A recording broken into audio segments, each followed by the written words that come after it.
Resa Rizky Rosano ungkap hal yang mengejutkan usai disebut tak balas pesan dari Denada ibu kandungnya. Hal mengejutkan itu diungkap Resa Rosano hari ini ketika ditemui awak media. Sebelumnya memang sempat terungkap rasa kecewa dari pihak Denada melalui kuasa hukumnya terkait sikap Resa yang belum juga membalas pesan WhatsApp Denada yang meminta untuk bertemu. Padahal Resa Rosano lah yang sebelumnya ngotot untuk bertemu Denada. Tapi mengapa belakangan ini justru Resa Rosano yang terkesan tarik ulur pasca Denada membuat pengakuan?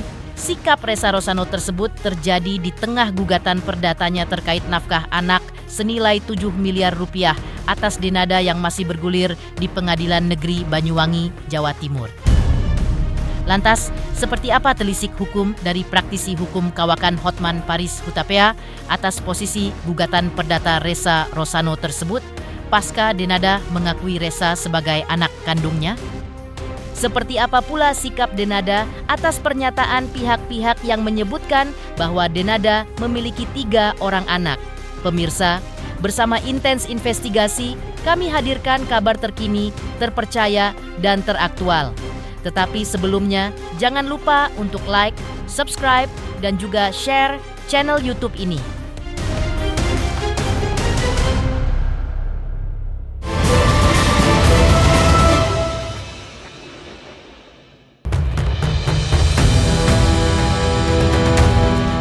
Prahara antara ibu dan anak, Denada Tambunan versus Resa Rizky Rosano, kini masih bergulir di Pengadilan Negeri Banyuwangi, Jawa Timur.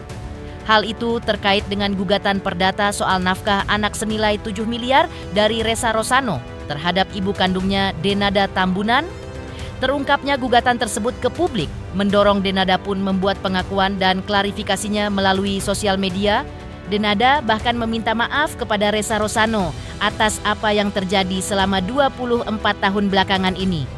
Tuntutan Resa Rosano untuk bertemu pun ditanggapi Denada yang mengaku sudah rindu untuk memeluk Resa Rosano. Menanggapi niat baik Denada tersebut, Resa Rosano yang ditemui hari ini pun angkat bicara menanggapi pengakuan pihak Denada terkait adanya itikat baik sebelumnya untuk bertemu 4 mata usai video klarifikasi dari Denada. Seperti ini respon Resa Rosano. Jadi baru kira-kira 5 menit ini aku tahu kalau ternyata memang sudah ada pernah WA antara Denada dengan Resa. Tapi dari WA itu kemudian aku cerna. Sebenarnya begini. Ya nanti ini juga ya mungkin kita menjawab juga permintaan dari Denada untuk lekas ketemu dengan Resa ya. Sudahlah, oke, nanti kita jembatani kalau soal itu. Bismillahirrahmanirrahim ya. Semoga saja nanti bisa terjadi dan bisa lancar. Tetapi kalau esensinya itu untuk menjawab apa kan saya kan nggak bisa memberikan jawaban sekarang, harus dikeluarkan melalui konferensi pers yang sudah diajukan oleh teman-teman pers ini kan. Kemarin itu kan sudah saya jelaskan berulang-ulang ya, melalui konferensi pers maupun melalui podcast di Konsensu itu bahwa gugatan saya ini orientasinya kan sebenarnya kan 1365 ya. Konten material itu terkait dengan perbuatan melanggar hukum yang dilakukan oleh Denada yang kemudian menimbulkan kerugian. Yang notabene itu terhadap tergugat 2 dan tergugat 3. Ya. Kapasitas untuk kita berdamai itu ya kalau saya juga bisa berharap itu. Bisa mencabut pun saya juga bisa berharap. Asalkan Denada itu bisa bertemu ya dengan ketiga pihak ini. Jadi pihak prinsipal di dalam gugatan saya itu yang pertama itu adalah Resa, yang kedua itu adalah Mamae, yang ketiga adalah Papae. Ya. Kalau urusan pengakuan anak sudah selesai, clear, oke lah, alhamdulillah lah. Ya. Meskipun Inkasu dalam hal ini dia memberikan pernyataan itu secara medsos, bukan face to face. Ya toh, itu makanya kita masih belum bisa membaca ada penyesalan nggak di situ. Dan itu aja. Yang sampai saat ini saya tanyakan kepada yang bersangkutan si anak ini. Kamu merasakan itu dari hati apa enggak, Lin? Belum, katanya. Ya mungkin nanti lah ya, next ya. Terus yang kedua, permintaan maaf si Denada itu kepada prinsipal yang kedua dan prinsipal yang ketiga.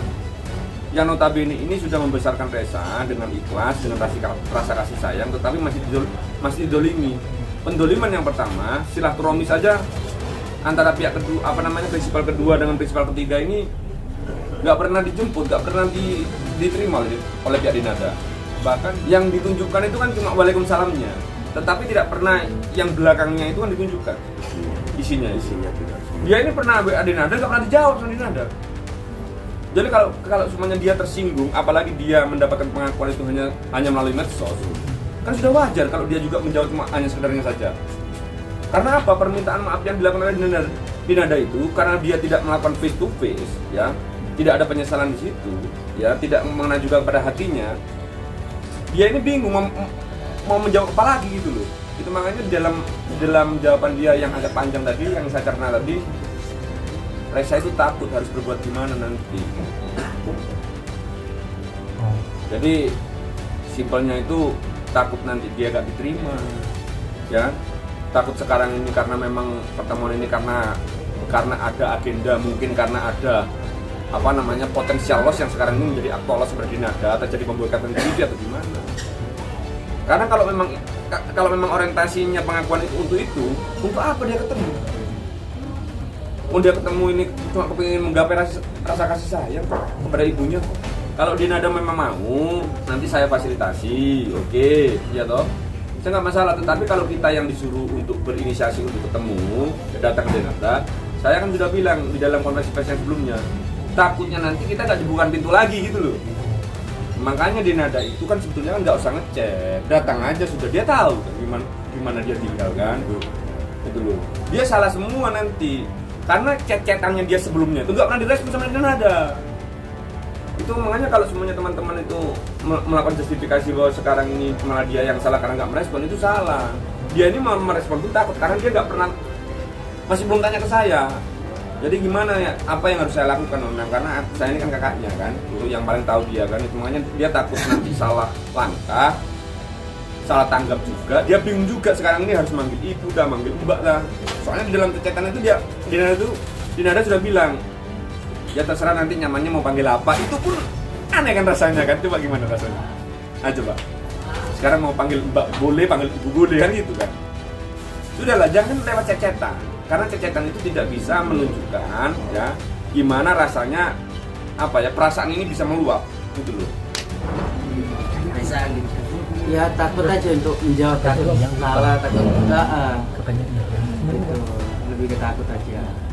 Takutnya karena udah dikecewakan ditolak atau bagaimana, Reza? Iya, takut itu terulang lagi. Kan gini intinya kan, pastinya kan Mbak Dina kan tahu Reza di mananya di Jakarta. Kenapa nggak langsung aja? Gitu. Kenapa harus melalui WhatsApp? Kan pasti tahu, teman-teman kakak semua pun tahu Reza ada di mana. Kenapa nggak langsung aja? Tapi dari hati kamu sendiri sangat ingin bertemu dengan Dinada. Iya, sangat ingin. Seperti diketahui bahwa dalam gugatan perdatanya di Pengadilan Negeri Banyuwangi, pihak Reza Rosano menggugat Dinada Tambunan ibu kandungnya sebesar 7 miliar rupiah. Terkait gugatan tersebut, persidangan lanjutan pun telah digelar kemarin. Lantas, bagaimana bergulirnya proses kemarin? Seperti apa pernyataan Reza Rosano dan kuasa hukumnya terkait persidangan tersebut? Seperti apa pula tanggapan Reza Rosano terkait adanya pendapat orang yang mengatakan bahwa Dinada diduga memiliki 3 orang anak, bukan hanya 2? Soal gugatan 7M itu kan sebetulnya kan hubungannya Dinada dengan penggugat 2 dan 3. Begini. Orang berkali-kali tanya bahwa saya selalu memperjuangkan atau meminta nilai 7M itu. Padahal sudah saya jelaskan, kalau kita berbicara tentang gugatan 1365, itu ada kontrahmat terjadi itu ada 2 unsur. Yang pertama itu kontrahmat terjadi sifat yang melanggar hukum, yang kedua itu adalah unsur kerugian. Nah, andai kata pun kita meminta itu pun, undang-undang juga memberikan fasilitas soal itu kok. Kan begini kan. Hubungan Dinada dengan hubungan pihak kedua dan pihak ketiga, ya, penggugat 2 dan 3, ini kan hubungan perikatan. Ya. Sebetulnya memang hakikatnya bukan ini ya. Hakikatnya saya minta permintaan maaf sebetulnya ya. Tetapi kan harus ada yang juga diperhitungkan sama Dinada sebetulnya seharusnya. Karena pada waktu Dinada itu memberikan penitipan Reza ini, dia bilang sudahlah tenanglah, susunya nanti akan datang rekan. Nah, sejak semula kita nggak pernah berpandangan itu. Satu sendok nggak pernah ada kok. Kita nggak pernah ribet kok. Kata Mbak Dena itu sudah betul-betul menghadiri mediasi forum yang sudah disediakan oleh pengadilan yang begitu mulia, yang menutup perkara ini biar aib nggak terbuka ya. Kalau dia betul-betul hadir, selesai masalah ini. Karena dia tidak hadir, maka aib ini terbuka. Padahal orientasi saya bukan untuk membuka aib.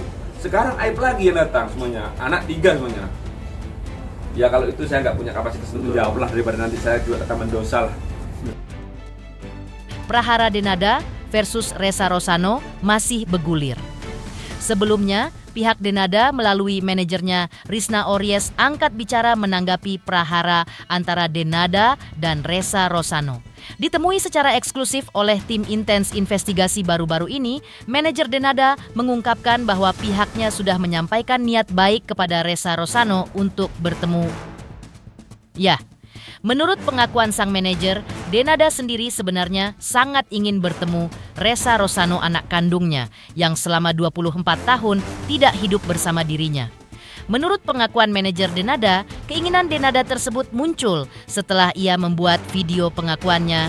Diakui sang manajer bahwa Denada rupanya sudah mengirim chat atau pesan WhatsApp kepada Ressa Rosano untuk mengajaknya bertemu. Jadi upaya untuk keduanya bertemu juga datang dari Denada sendiri. Bahkan Denada sudah tak sabar ingin memeluk Ressa pasca dirinya merasa lega usai membuat pengakuan dan permintaan maaf kepada Ressa Rosano. Assalamualaikum. Ya. Dimaafin banget. Gue udah kecapean banget. Minta waktunya sedikit kan, ya, mau klarifikasi aja kan terkait Iya. Kak Dena kan Ressa pengen ketemu pada saat klarifikasi press con kan. Oh iya. Ya Dena juga pengen banget ketemu, pengen banget dia. Sudah yang dia cerita sama aku pengen sekali ketemu sama Ressa gitu. Terus Dena juga ngajakin Ressa ketemu sih. Oh berarti Kak Dena juga sebenarnya sudah ada upaya itu ya kayak Upaya untuknya seperti apa maksudnya? Mengajak bertemu? Dia chat lah ya. Dena ngajak ketemu.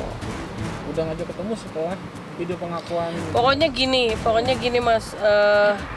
Ini aku tuh sebenarnya nggak mau ngebahas hal ini ya, nggak mau bicara terlalu lebar ya. Cuman intinya manajemen mendorong Denada sekali untuk ketemu lah gitu. Dan Dena tuh seneng banget, pengen banget dia ketemu, dan aku sudah juga menginformasikan ini ke teman-teman media juga. Aku bilang iya, Denada tuh pengen banget ketemu gitu, dan seneng banget, pengen meluk lah dia gitu, intinya manajemen mendukung sekali dan mendorong Dena untuk segera bertemu. Itu sih, itu sikap dari manajemen. Cuman kan balik lagi, ini kan area pribadinya gitu, jadi aku nggak mau terlalu bercampur terlalu dalam. Kalau ya intinya manajemen mendukung dan mendorong Dena untuk segera bertemu, udah gitu aja sih. Karena Dena juga sudah intinya pengen sekali lah ketemu, ingin sekali ketemu dia gitu. Sejauh ini maksudnya komunikasi sama Ressa sendiri Kak Dena juga lancar-lancar aja ya kan? Komunikasi melalui Oh iya, pokoknya setelah yang setahu aku ya, aku nggak tahu banyak gimana pokoknya Dena tuh chat ngajakin ketemuan gitu, cuman belum tahu kapan waktunya Ressa bisa, belum tahu. Sebelumnya, Denada Tambunan melalui kuasa hukumnya mengaku menyayangkan sikap Ressa Rosano tak kunjung membalas chat dari Denada untuk menawarkan rencana pertemuan keduanya. Pertemuan empat mata tersebut diagendakan oleh Denada guna menyelesaikan segala prahara dengan Denada. Di tengah tingginya harapan Denada untuk bisa bertemu dan duduk bareng Ressa Rosano, sikap Ressa justru terkesan dingin. Hal itu membuat pihak Denada diselimuti rasa kecewa yang mendalam. Pesan yang tak terbalas itu seolah menjadi tembok pembatas yang menghalangi niat berdamai di antara mereka. Kita ini kan nganggap Ressa kan ya bukan lawan Mas ya. Ya komunikasi itu makanya kan saya sebut kemarin apa ya, saling punya nomor HP itu kan maksud saya gini, Mbak Denada itu menghubungi beberapa kali ke Reza itu, namun tidak ada respon. Nanti sudah tak bagikan ini apa capnya itu. Kemarin ini juga Mbak Denada kan selalu menghubungi, itu tidak ada respon dari pihak Reza ini. Dan sudah sangat menyesalkan kenapa anak ini. Jadi bukannya kita kesulitan Mas, cuman sengaja pribadi Reza ini sendiri tidak mau balas WA masih, jadi nggak boleh kan istilahnya untuk komunikasi, cuman ya memang sengaja nggak dibalas gitu. Kemarin kan kita diem karena itu tadi nganggap ini kan bukan lawan yang sesungguhnya, bukan musuh lah intinya, ini anak gitu. Kita tidak mau ngomong yang vulgar yang seakan gimana ya, nanti takutnya menjatuhkan dan gimana, cuman ya kalau lama-lama tidak diungkap ya gimana gitu Mas. Kasihan juga sama Mbak Denada ini, beberapa kali dihubungi tidak dibalas. Chat ya panjang itu jawabnya cuma waalaikumsalam. Dia kan ingin bertemu, ingin dipeluk, cuma ingin diakui. Waduh, bertolak belakang semua Mas. Ini yang saya ngomong itu dari pihak langsung, prinsipal langsung. Jadi kan ini kan kita membedakan klien yang memang betul-betul sengketa sama ini kan ya ibu dan anak. Kita menganggapnya bukan sengketa yang apa yang repot ngomongnya. Jadi kami ya monggo langsung bahkan pihak-pihak coba komunikasi. Nah, kita dorong bahkan inisiatif komunikasi itu dari Mbak Denada sendiri. Ya kita apresiasi itu. Namun begini, tidak ada balasan yang enak gitu dari Reza ini. Bahkan tidak dibalas beberapa kali. Kita heran kenapa anak ini. Jadi chat beberapa kali, pengen ketemu gitu ya, singkat katanya ya, tidak dibalas. Beberapa kali gitu tidak dibalas. Bahkan ada chat panjang gitu, balasnya cuma waalaikumsalam. Kuasa hukum Denada juga mengungkap bahwa Denada akan mengambil sikap tegas atas pihak-pihak yang mengatakan bahwa Denada diduga memiliki 3 orang anak. Sikap tegas itu adalah dengan menempuh langkah hukum.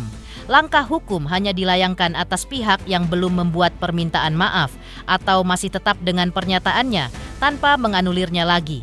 Namun, pihak yang sudah menarik pernyataannya dan meminta maaf akan dimaafkan oleh Denada. Untuk tanggapan lainnya terkait masalah juga sudah kami sikapi di unggahan yang kemarin itu kan manajemen Denada itu sudah mengunggah sikap kita terhadap hal tersebut. Ya nanti ada langkah hukum, cuman kita utamakan yang pokoknya dulu. Kita lalui step by stepnya terkait masalah yang lain-lain setelahnya. Yang jelas itu jadi kita sudah inventarisir video masing-masing ya. Nanti kan kita pilah-pilah ini lah ini apa kan itu. Nah, kita kan lawyer ada berapa tim ini, ada 3 dan dibantu lagi 2. Nah itu menginventarisir itu. Terkait ada yang klarifikasi atau minta maaf ya monggo lah, dan kita tidak menutup. Kalau yang tetap ngotot atau gimana ya kita lakukan upaya hukum kalau itu merugikan. Di sisi lain, rapper Iwaka angkat bicara terkait dirinya dituding netizen sebagai ayah biologis dari Reza Rosano. Lantas, seperti apa sikap Iwaka menghadapi tudingan miring netizen yang berhamburan di sosial media tersebut? Pemirsa Intens Investigasi, jangan lupa saksikan terus Intens Investigasi dan pastikan jangan lupa untuk like, subscribe, share, dan juga komen. Tim redaksi Intens Investigasi juga mengucapkan banyak terima kasih kepada semua subscribers hingga channel Intens Investigasi kini menuju 4 juta subscribers.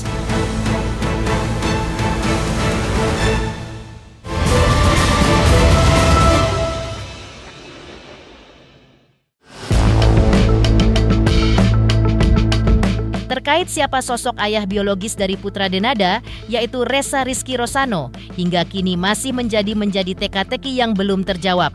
Namun, di kalangan netizen sudah mulai menyebut nama dan nama rapper legendaris Iwaka ikut terseret dalam pusaran rumor liar ini hingga memicu kegaduhan. Tak ingin isu semakin liar, Iwaka pun akhirnya muncul dan menjawab tudingan netizen. Iwaka membantah dirinya sebagai ayah biologis Ressa. Klarifikasi ini sekaligus menjadi jawaban telak Iwaka untuk membersihkan namanya dari spekulasi tak berdasar yang telah telanjur mencuat ke publik. Baginya, tuduhan miring tersebut tidak berdasar sama sekali. Tak dipungkiri Iwaka bahwa masa-masa Denada manggung bersama dirinya, tapi kerjasama mereka ketika itu lebih ke proyek musik bareng atau manggung bareng. Kalau ada emang masa SMA-nya Denada pertama kali manggung sama gue. Dulu dia gue lagi latihan, dia waktu di SMA datang, pas lagi latihan, nah ya udah lebih ke proyek manggung bareng aja sih. Proyek musik? Ya, proyek musik bareng. Lama mas, bikin proyek musik bareng sama kalian ada? Lebih ke manggung aja, lebih banyak di manggung aja kalau Denada. Meski namanya tengah menjadi buah bibir netizen lantaran diterpa isu panas, Iwaka tampaknya tak mau ambil pusing. Sang rapper legendaris ini mengaku dalam menghadapi semua spekulasi liar yang berkembang di sosial media, ia berusaha tetap tenang. Ia sempat bereaksi dengan membuat klarifikasi di sosial media. Namun, langkahnya itu bukan suatu upaya pembenaran atas apa yang telah terjadi. Bagi Iwaka, tudingan netizen yang menyebut dirinya sebagai ayah biologis Ressa ibarat angin, lalu saja. Kalau gue sih ke netizen nggak terlalu ini ya, maksudnya nggak terlalu ambil pusing. Bahkan ketika gue bereaksi pun itu karena gue iseng aja yang emang sifatnya kasih tahu gitu kan. Bukan excuse pembenaran segala macam sama sekali nggak. Gue di sisi lain, Hotman Paris Hutapea tarakan pandangan hukumnya terkait prahara antara Denada Tambunan dan Ressa Rizky Rosano. Lantas, benarkah gugatan 7 miliar dari Ressa makin kuat pasca Denada mengakui Ressa sebagai anak kandungnya? Pemirsa Intens Investigasi, jangan lupa saksikan terus Intens Investigasi dan pastikan jangan lupa untuk like, subscribe, share, dan juga komen. Tim redaksi Intens Investigasi juga mengucapkan banyak terima kasih kepada semua subscribers hingga channel Intens Investigasi kini menuju 4 juta subscribers.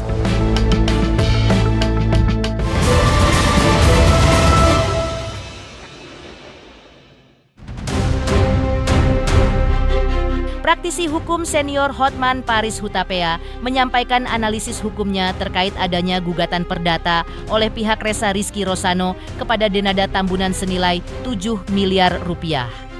Menurut Hotman, Paris gugatan Ressa tersebut makin kuat setelah Denada membuat pengakuan bahwa Ressa adalah anak kandungnya. Pengakuan tersebut berimplikasi bahwa sebagai ibu kandung Ressa, maka Denada punya tanggung jawab untuk menafkahi anaknya. Karena gugatan dari Ressa Rosano selaku anak kepada ibu kandungnya menyangkut nafkah, maka gugatan perdata Ressa Rosano pun makin kuat. Dan Hotman Paris juga mengiyakan bahwa kemungkinan Ressa akan menang dengan gugatan perdatanya semakin terbuka lebar. Ini mengakui anaknya, ya makin gugatan makin kuat dong. Nah itu bisa gugurkah gugatannya atau gimana? Gimana? Berarti dia mengakui penggugat anaknya. Iya, itu dia mengakui si penggugat ini sebagai anaknya. Malah makin kuat penggugatnya. Makin kuat karena terkait dengan nafkah. Ya kan? Malah makin kuat. Semakin kuat. Gugatannya makin kuat dong. Kenapa Bang mengipunkan? Maksudnya itu kan sudah diakui Bang. Iya. Apa Dia gugatan? minta nafkah.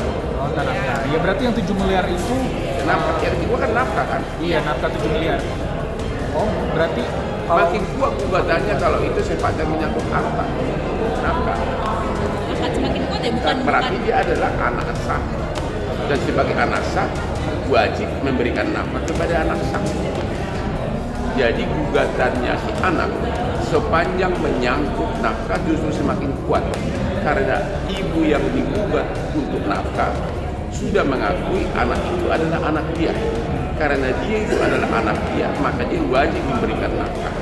Jadi gugatan si anak yang menuntut akan dikasih nafkah dengan diakuinya dia oleh si ibu bahwa dia adalah anaknya, maka gugatan perdata dari si anak yang menggugat nafkah semakin kuat.